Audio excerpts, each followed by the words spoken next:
Hello again. Today's tale from the tent is entitled A Young Rosa Parks. Do you know anything about her already? Let's find out. Rosa lived with her mum, her brother and grandparents in Alabama. That's in America. When Rosa was growing up, black people did not have the same rights as white people.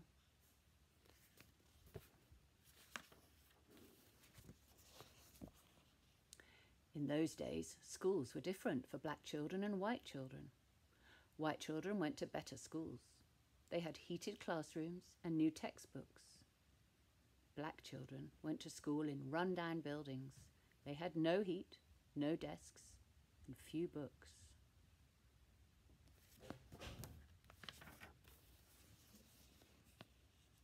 Black children went to school for part of the year, but during the rest of the year they worked in the fields to help their families. Rosa's grandparents lived on a farm, and Rosa and her brother were lucky enough to have food to eat, but sometimes they were sad.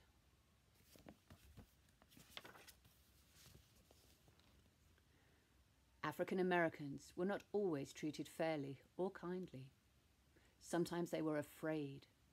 Some white people, like members of the Ku Klux Klan, tried to hurt black people by burning down their houses and churches, and many innocent people were killed. Rosa's grandfather remembered these hard times.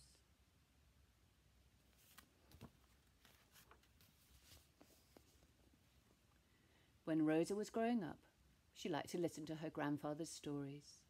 Her grandfather taught her to respect all people, no matter what colour they were. Rosa learned a lot at the school she attended, but Rosa had to leave school to take care of her sickly grandmother.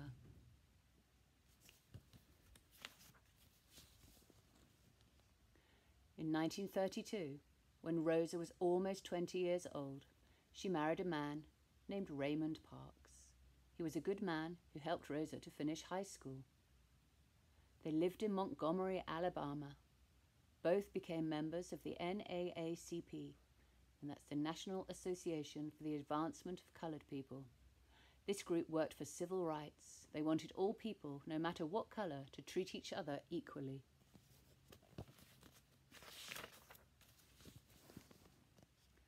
Rosa worked hard in the NAACP. She knew that black people were not treated fairly, and she wanted to do something about it. On December the 1st, 1955, Rosa made a very important decision. She would take the first step to change things.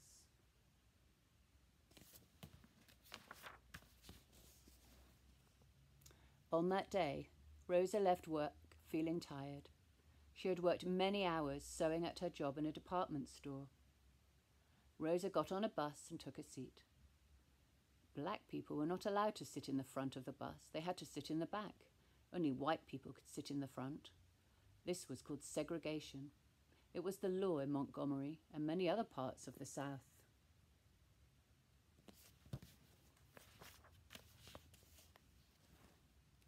The bus began filling up.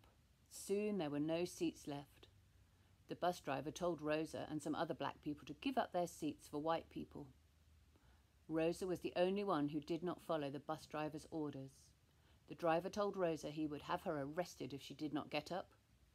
Still, Rosa would not move.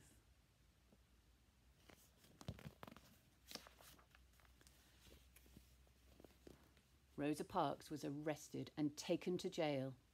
She was told to pay a fine, and when Rosa was released from jail, she decided not to pay the fine.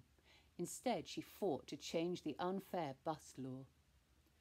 Many people were ready to fight segregation, but it was Rosa who took the first step.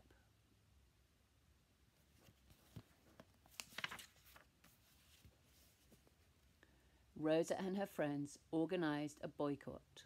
A boycott is when many people come together and refuse to buy or to use something.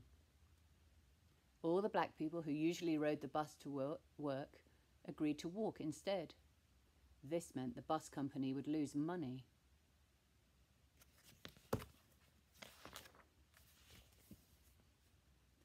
An important minister helped tell people about the bus boycott and his name was Martin Luther King, Jr. Have you heard of him? He told people to fight for what they believed in, but to do it peacefully.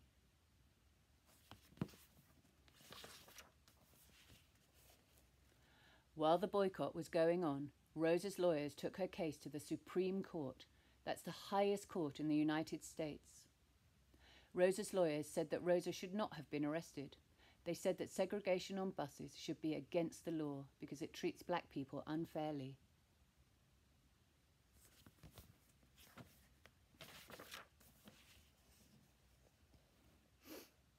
The bus boycott lasted for more than a year. And then on December the 20th, 1956, the city of Montgomery got an order from the Supreme Court. Buses could no longer be segregated. This was a great victory. But many restaurants, stores, and even hospitals were still not open to African Americans. It took many, many years and many battles to end segregation. Rosa Parks has worked hard for the civil rights movement. She has many honors and awards for all that she has done, but one right stands before them all: the right to be treated fairly and with respect.